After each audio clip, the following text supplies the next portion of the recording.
에듀윌 유료 회원만의 남다른 서비스.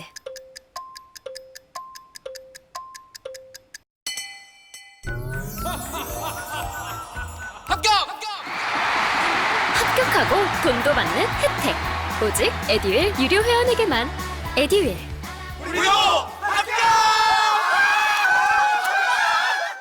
자, 여러분 이제 두 번째 커버 스토리로 들어가 보도록 하겠습니다. 이번에는 양곡관리법 논란입니다. 이게 이제 대통령 거부권까지 행사가 돼가지고 그래가지고 굉장히 뜨거운 이슈가 되었습니다. 그리고 어떤 신문사의 제목을 보니까, 기사 제목을 보니까 뭐라고까지 나오냐면 농민들의 밥그릇을 걷어찬 최초의 대통령이다, 이런 뭐 아주 격앙된 표현도 나오더라고요. 뭐 그런데 이 또 대통령실이나 또 이제 여당의 판단의 기준은 좀 달랐던 것 같고, 그리고 또 이제 야권의 또 판단과 농민단체의 요구는 또 다른 측면이 있었던 것 같아요. 이제 그걸 우리가 또 객관적으로 잘 들여다보는 게 매우 이제 중요하겠다, 이렇게 보여집니다. 자, 양곡관리법 논란, 윤 대통령 포퓰리즘 법안이다 라고 이제 지칭하면서 거부권 행사했습니다. 그러니까 뭐 표를 얻고 인기를 끌기 위한 전략으로 만들어진 법안이다, 이렇게 이제 폄하한 건데요. 여기에서 이제 양곡관리법에서 나오는 용어 중에 양곡이라고 하는 게 뭐냐, 이걸 따져보니까요, 식량으로 쓰는 곡식이라고 하는 의미를 가지고 있습니다. 그래서 쌀이나 밀, 보리, 좁쌀, 수수, 옥수수 이런 것들을 지칭하는 게 바로 양곡이고요. 이 양곡과 관련된 법이 1950년, 와, 이 뭐 우리나라가 이제 해방되고, 그리고 이제 대한민국 정식 정부를 다시 이제 일으켜 세우고 난 거의 직후라고 봐야 됩니다. 뭐 1950년이니까요.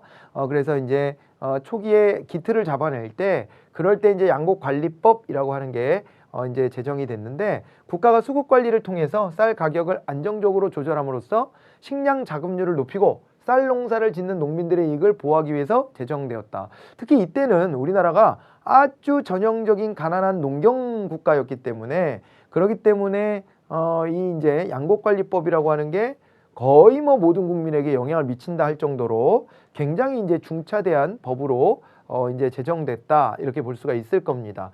근데 문제는 뭐냐면요, 시간이 흘러가면서 지금은 말입니다, 쌀에 대한 소비량 자체가 엄청나게 줄어들어 버렸어요. 엄청 이게 깎여 나가 버렸습니다. 그러니까 지금은 식생활이 개편되면서 뭐 이를테면은 탄수화물 너무 많이 먹지 마라, 이런 이제 건강관리 차원에서부터 출발해서 뭐 다이어트 할 때도 쌀을 끊는 경우가 많고, 그리고 또 이제 쌀을 먹더라도 뭐 삼시세끼를 다 쌀밥으로 해가지고 밥 먹고 이렇게 하는 것도 아니에요. 그죠? 그리고 쌀도 남아도는 판이다 보니까 이렇게 이제 뭐 옥수수나 보리 같은 거에 소비가 많을 필요도 없는 거고요. 그런 상황이고, 밀이나 이런 거는 소비량이 많죠. 밀 가지고 하는 일은 많은데, 그런데 이제 밀 같은 경우도 어떻습니까? 이것도 수입에 의존을 굉장히 많이 하죠. 이것은 거의 뭐 옛날에 우리나라에서 일단은 쌀부터 잘하고 봐야 되는 측면이 있었기 때문에 밀농사는 거의 포기하다시피 해가지고 우리 밀이 굉장히 적어요. 그죠? 우리 밀로 만든 빵이다 뭐 이런 거 보면은 가격이 뭐 엄청납니다. 굉장히 비쌉니다. 뭐 이렇게 되어 있는 상황이에요. 그렇기 때문에 이게 사실은요, 양곡이다라고 했을 때 이제 주된 거는 이제 쌀값과 관련된 부분일 건데, 이게 쌀에 대한 소비가 이렇게 줄어든 데다가, 그리고 최근에 여러분 흉년이 들었다, 이런 얘기 들어보신 적 있어요? 응? 아니, 아예 이 강의를 보실 분들이 대체 20대가 많으실 것 같은데, 20대 분들 흉년이란 말을 알아요? 말은 알겠지. 그런데 흉년이 들었다라는 것을 언론 보도를 통해서 본 적이 있어요? 우리나라가 흉년이 들어서 큰일 났습니다, 이런 식의 보도를 보신 적이 있냐 말이에요. 없을걸요? 이건 아예 보도 자체가 되지 않은 게 벌써 몇십 년 지난 것 같아요. 근데 제가 아주 어릴 때 코 흘리던 시절, 이때로 돌아가 보면 뉴스에서 가을이 됐을 때 꼭 이제 이 관련된 뉴스 꼭지를 굉장히 중요하게 다뤘었어요. 다뤘었는데, 제가 초등학교 저학년 때부터 뉴스 보면서 그거를 재밌게 여기고 했던 아주 변태 같은 이 일들을 했었기 때문에, 그렇기 때문에 제가 어릴 때 봤던 뉴스들도 기억나는 것들이 꽤 있는데, 그때 이제 뉴스를 보면은 분명히 그랬단 말이에요. 올해 쌀 농사가 이만큼 됐다. 작년 대비 뭐 풍년이 됐다, 아니면 흉년이 됐다, 이런 얘기들을 했었어요. 그런 얘기들을 하고 있었는데, 지금 보니까요, 우리가 지금까지요 흉년이었던 적이 거의 없을 정도예요. 최근래에는 그런 정도로 쌀 생산은 아주 잘 되고 있습니다. 왜? 기술이 좋아졌고 품종이 개량됐고 그 다음에 뭐 이제 기후나 이런 것들의 위험으로부터도 방어할 수 있는 설비나 이런 것들을 다 갖추고 있잖아요. 그런데다 생산성을 개선할 수 있는 말이에요. 농지 정리라든가 기계화 같은 것들도 많이 이루어졌고요. 뭐 이런 것들을 다 감안해 놓고 본다면은 생산은 늘어나고 그 다음에 수요는 줄어드는 이런 상황이 된 겁니다. 그러니까 우리가 이걸 그래프를 통해서 한번 이렇게 분석을 한번 해본다라고 한다면 볼까요? 분석을 한번 해본다 치면 자, 수요 공급의 그래프로 쌀 시장을 한번 좀 들여다 볼까요? 쌀 시장을 보면 여기가 가격이고 여기가 수량일 때 어떻게 됐겠어요? 여기서요, 요렇게 해서 수요 곡선이 있고 수요 곡선, 요렇게 해서 공급 곡선이 있잖아요. 공급 곡선이 있는데 그런데 이제 문제는 뭐냐면요, 수요는 이쪽 왼쪽으로 도망가요. 수요는 이 선호가 줄어든 거예요. 쌀에 대한 선호 같은 게 줄어들었다. 왼쪽으로 이동을 하고요. 공급은요, 뭐 기후 조건도 좋고 기술도 좋고 이렇게 공급이 늘어나요. 공급은 오른쪽으로 갔습니다. 오른쪽으로 간 데다가 더더군다나 어떻게 되냐면요, 얘가 또 농민들이 말하는 걸 보니까요, 우리가 이제 WTO 가입하고 이럴 때 쌀 시장 개방은 유예를 받았습니다. WTO는 세계 무역기구로서 모든 그 거래 상품을 자유무역으로 하자 이런 거를 이제 이끌어내는 곳 아닙니까? 그런데 거기에 가입할 때 이 모든 품목을 다 오픈을 해줘야 되는데 우리나라는요, 쌀은 특성이 있다고 오픈 안 해줬어요. 그래서 쌀 시장 개방을 유예해 놓은 상태에서 점점 어떻게 하냐면요, 쿼터제를 통해 가지고 쌀을 좀 수입하고 있기도 합니다. 관세를 굉장히 많이 이제 중간 단계로는 관세를 엄청 매겨가지고 외국산 쌀이 들어와도 가격 경쟁력을 갖지 못하도록 했었었는데 그 관세율을 인상하다가 이제 쿼터로 쌀 수입도 하고 막 이렇게 하고 있어요. 그러니까 외국으로부터 쌀이 들어오는 것도 있으니까 공급이 또 오른쪽으로 이렇게 간 거예요. 또 오른쪽으로. 그러면은요, 결국에는 어떻게 되냐면, 자, 이게 너무 그림이 지금 현재 너무 좁은데 이게요, 이렇게 돼서 만나야 돼요. 그럼 너 가격이 0이 됐느냐? 그거는 좀 너무 심하니까, 자, 이거를 다시 한번 그려드릴게요. 자, 이걸 이렇게 보시면 되겠어요. 이렇게 깊게 그려놓고 한번 해볼게요. 자, 여기에 수요가 있고 여기에 이제 공급이 있는데 수요 곡선은 왼쪽으로 이렇게 갔고요. 공급 곡선 같은 경우에는 지금 뭐 이렇게 뭐 지금 여러 요인으로 공급이 굉장히 많이 늘어나고 있다는 거예요. 그러면 원래의 균형은 여기였었을 거예요. 여기였었을 텐데 지금은 어떻게 되냐면요, 이 가격이 이렇게 뚝 떨어졌다. 균형점이 여기로 이렇게 뚝 떨어졌다는 거고요. 심지어 있잖아요, 만약에 이게 있잖아요, 가격이 이렇게 떨어진 것뿐만 아니라 수요량이 또 상당히 큰 폭으로 계속 줄어들잖아요. 그럼 어떻게 되냐면 거래량도 왼쪽으로 움직이기 시작해요. 거래량도 줄어들게 되어 있습니다. 이렇게 되어 있다 보니까, 그러다 보니까는 이제 농민들이 굉장히 걱정이 되는 거예요. 그래가지고 이제 한번 볼게요. 이 통계도 한번 보고 개정안이 어떻게 나온 건지도 좀 보겠습니다. 재작년 수확기 때에는 20kg 한 포대 도매가가 53,000원대를 기록했다가 작년 9월에는 41,000원대로 20% 넘게 하락을 했다는 거예요. 이게 엄청나게 기후 조건이라는 게 맞아가지고 쌀 생산량이 크게 늘어난 겁니다. 그래서 이렇게 가격이 떨어지고 나니 이거 어떻게 해야 되냐 걱정이 되잖아요. 그래서 이제 보니까 쌀 수요 대비 초과 생산량이 3에서 5%가 되거나 그리고 이제 쌀값이 전년 대비 5에서 8% 정도가 하락한다면 정부가 초과 생산량을 전량 매입하는 것인데, 이것을 옛날부터 양국관리법에서 이제 매입할 수 있다라는 이제 표현으로 이 규정들을 비슷하게 가지고 있었어요. 그런데 그것을 이제 명시화하는 거예요. 이렇게 프로테이지를 딱딱 집어서 요 정도 선이 되면 무조건 매입해라, 이렇게도 주장하고, 그 다음에 이걸 법제화하는 거고, 그 다음에 여기에 의무화라는 얘기가 있잖아요. 그러니까 의무적으로 이걸 매입해줘라 라고 이제 내용에 담은 겁니다. 이러니까 이제 농민들 같은 경우에는 당연히 이제 좋아할 수밖에 없는 법이에요. 그런데 이제 그리고 또 한편으로는 또 식량 안보라고 하는 측면에서 놓고 봤을 때 우리가 이제 뭐 마찰 같은 게 벌어지면 국가 간에요, 마찰이 벌어지면 야, 우리 물건 니네한테 안 팔아 뭐 이런 거 하잖아요. 그런 거 해요, 안 해요? 그런 거 하고 소비도 안 해 뭐 이런 것도 하잖아요. 불매운동을 하거나 아니면 니네한테 안 팔아 그런 걸 하죠. 일본이 우리한테 했던 게 어떤 거예요? 그거잖아요. 그러니까 강제징용 배상 판결 이런 거 관련해 가지고요. 일본이 우리나라한테 했던 조치가 야, 우리가 파는 반도체 원료되는 거 니네한테 안 팔 거야. 이런 식으로 하죠. 그래서 서로 이렇게 교역을 하면서 자유롭게 이렇게 교역하면서 서로 연계성을, 경제적 연계성을 굉장히 크게 돈독하게 가져가고 있는 게 현대사의 모습입니다만은, 한편으로는 이것이 뒤돌아서 공격의 소재가 될 수 있다는 거예요. 공격용 소재가 될 수 있다는 것이 또 이게 문제점이기도 합니다. 예. 그러니까 야, 니네 이거 아쉽지? 뭐 니네한테 이런 거 안 팔을 거야. 이런 식으로 상대방을 압박하는 수단이 될 수도 있다는 겁니다. 그 중에서 제일 걱정하는 것 중에 한 가지가 바로 이 양곡이에요. 양곡. 양곡은요, 소비량이 좀 줄어들었을 망정 이게 양곡을 아예 끊을 수는 없잖아요. 우리가 기본적인 양곡이 계속 공급되어져야 되는데, 이것을 만약에 우리가 직접 이렇게 견뎌내지 못하고 농사 짓는 걸 포기하는 사람들이 늘어나고, 그렇게 해가지고 결국에는 쌀을 지켜내지 못한다면 나중에 가서 이것을 수입에 의존할 수밖에 없을 텐데, 수입에 의존하게 되면 이거 자체가 안보의 이슈와 직결된다. 이런 걸 일컬어 우리가 식량 안보라는 말을 써요. 식량 안보. 이 식량 안보 문제가 있기 때문에 농민을 좀 이제 보존해줘야 된다.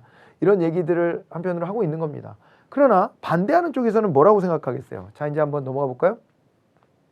정부와 여당은요, 의무매입에 따른 정부의 부담이 너무 크다. 그리고 이렇게 하면 쌀을 생산하지 않는 다른 작물을 재배하는 농민과의 형평성도 안 맞지 않냐. 그렇게 되면 또 어떻게 되냐면요, 또 다른 거를 재배하던 농민들도 야, 이거는 어차피 가격이 떨어질 것 같으면 정부가 나서서 매입해가지고 가격을 지탱해 준대. 그러니까 좀 안전빵이잖아. 그러니까 다른 거 하지 말고 쌀로 넘어가자. 이렇게 판단할지도 모르겠다라는 걱정을 하고 있는 거예요. 그러다 보니까 쌀 과잉 생산의 고착화 이렇게 돼 있는 거고요. 그리고 그 가격에 사주면 어떤 일이 벌어지는지 한번 그래프로 다시 한번 좀 보여드릴까요? 이거 너무 어려우면 요거까지는 이제 그냥 스킵하고 지나가셔도 좋겠는데, 여기가 수요가 있고 여기가 공급이 있습니다. 이렇게 수요와 공급이 있어요. 이렇게 있는데, 지금 이제 정부가 하는 정책은 어떤 거냐면요. 자, 여기에서 이런 정책을 쓰는 거예요. 이거 다 지워져 버렸나? 내 앞으로 넘어갔네. 여기. 어떤 정책을 쓰자라는 거냐면, 지금 요 양곡관리법 자체가요. 어떤 정책이냐면, 이거를요, 여기 특정 가격에 이렇게 맞춰주는 거예요. 사실상. 특정 가격에 맞춰주면은, 이거 어떻게 되냐. 이거를 매입해 준다고 했잖아요. 특정 가격에 맞춰주면 공급자는요, 요 양만큼을 팔게 될 거예요. 이렇게.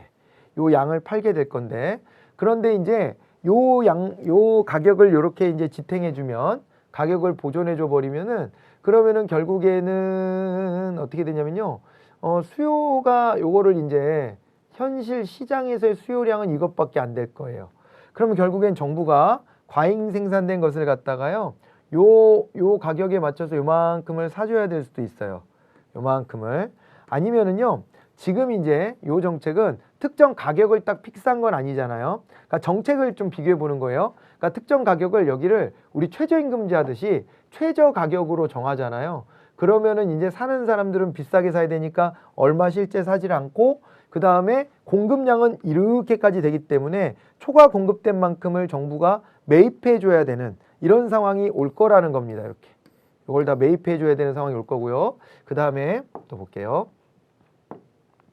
만약에요, 이제 그게 아니라고 쳐보죠. 이번에는요, 정부가요, 시장에다 내다 파세요. 팔고요. 얼마 가격에 미달되면 그만큼을 정부가 보존해 드릴게요. 라는 정책을 쓴다 쳐봐요. 원래는 여기가 균형입니다. 그런데 요 가격만큼으로 쳐드릴게요. 일단은 생산해서 시장에다 팔고 부족한 액수만큼을 우리가 메꿔줄게요. 라고 하면은 요만큼을 또 생산할 거예요. 어차피 이 가격 보장이 되니까 요만큼을 생산하고 거기에서 이만큼을 시장에다 내다 팔아요.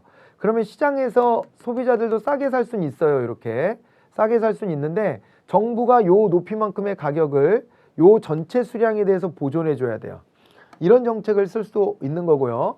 지금 양곡관리법은 제가 이해하기로는 이런 정책인 것 같아요. 요거는 이제, 그런데 요거 같은 경우는 지금 보시면은 아까 이제 이렇게 했잖아요.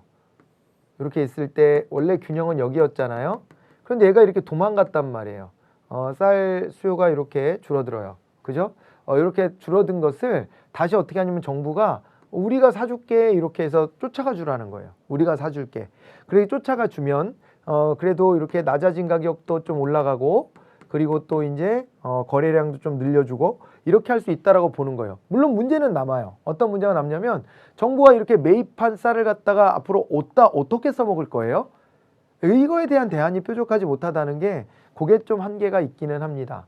아무튼 농민을 보호하는 여러 가지 장치들 중에서 지금 양곡관리법은 정부가 직접 매입을 해주겠다라고 하는 그 부분이에요. 정부가 이제 플레이어로 시장에 아예 참여해 버리겠다라고 하는 것입니다. 예, 그렇게 가는 것인데 이러다 보면 농민들 입장에서는 일정 정도 가격과 거래량이 보장될 것이기 때문에 이제 쌀에 대해서 계속 이제 미련을 갖고 쌀을 계속 농사 짓게 될 것이고 쌀에 대해서 그렇게 농사를 짓다 보면 어떻게 된다는 거예요? 이 과잉 생산이 고착화된다. 이거를 이제 정부가 염려하는 겁니다. 우리는 보수주의 정부를 가지고 있습니다. 지금 그렇게 되어 있기 때문에 정책 방향 자체가요 시장에다 맡겨놔야 된다가 우세하지 정부가 어떻게든 끼어들어서 해결해 보자가 더 우세한 건 아닙니다. 그래서 그런 이제 맥락도 맞닿아 있는 것으로 보여집니다. 자 그러면서 대통령이 이런 발언을 합니다. 정부는 이번 법안의 부작용을 국회에 지속해서 설명해 왔으나 제대로 된 토론 없이 국회에서 일방적으로 통과시켜서 매우 유감스럽게 생각한다. 이렇게 얘기를 하셨대요. 네. 그래가지고 요렇게 하면서 거부권을 행사해 버렸습니다. 거부권. 그리고 이제 이거에 맞춰 갖고 이제 농림축산식품부 같은 경우는 대신에 쌀 수급 안정 직불제 확대 등 농촌 농업 발전 방안을 발표를 또 했는데요. 자, 올해 수확기 쌀값이 한 가마니당 20만 원 수준이 되도록 수급 안정 대책을 적극 추진하기로 했대요. 이를 위해서 정부가 논, 콩, 가루쌀, 논에다가 생산하는 콩이네요. 그죠? 그리고 이제 가루쌀 등 전략 직불제, 농지 은행 사업, 지자체 자율 감축 등 벼 재배 면적을 줄여서 적정 생산을 유도하려고 한대요. 이제 벼가 너무 많이 생산되니까 이 쌀 생산이 많으니까 쌀 재배 면적을 좀 줄이겠다. 다른 대체 작물을 키우도록 하겠다라고 하는 부분이에요. 그렇게 해서 생산을 다른 작물의 생산을 늘릴 거고요. 특히 일반 벼처럼 재배할 수 있는 가루쌀 생산을 올해 2,000헥타르, 2024년 1만 헥타르 이상 등으로 대폭 확대해서 과잉 생산 우려가 있는 밥쌀 생산을 줄일 예정이다. 이렇게 되어 있습니다. 가루쌀 같은 경우에는요. 밥쌀이 아니라 이 쌀을 생산해 가지고 뭐 막걸리를 만든다든가 떡을 만든다든가 뭐 다른 용도로 쓸 수 있을 테니까요. 이쪽으로 좀 전환하겠다는 것이고요. 쌀 소비 확대를 위해 가루쌀을 활용한 식품 개발 등 쌀 가공 산업을 육성하고 대학생 1,000원의 아침밥 요거 뒤에 가서 제가 소개할 거예요. 요 사업도 대폭 확대해서 아침에 밥 한 그릇 뚝딱 이렇게 먹으라는 거예요. 아침을 굶으니까 건강도 별로 좋지 않으니 그러니까 아침 식사를 하도록 하고 그 다음에 그 와중에 이제 또 덩달아 쌀 소비량도 좀 늘어나게끔 하겠다 이런 정책으로 보시면 되겠습니다. 자 그리고 농가 소득 경영 안정을 위해서 올해 2조 8천억 원 규모인 농업 직불금 예산을 2027년까지 5조 원으로 확대한다 이렇게 되어 있는 겁니다. 그러니까 농사 짓는 사람들의 소득을 일정 수준 보장하기 위해서 보조금을 주는 거예요. 네, 보조금을 주면서 그러면서 이제 쌀 가격이 안정되지 못해서 겪는 이런 불안함을 다르게 좀 정부가 해결해 보겠다라고 하는 건데 뭐 많은 정책들이 있잖아요. 근데 대부분이 사실은 이거 기존에도 해왔던 재탕 삼탕 정책이다라는 비판도 하더라고요. 그러니까 이게 새로운 아이디어를 뭐 가지고 정부가 이거 안 해도 돼 거부권 행사하고 다른 대안 제시해 볼게 이렇게 하는 것은 사실 아니라는 거예요.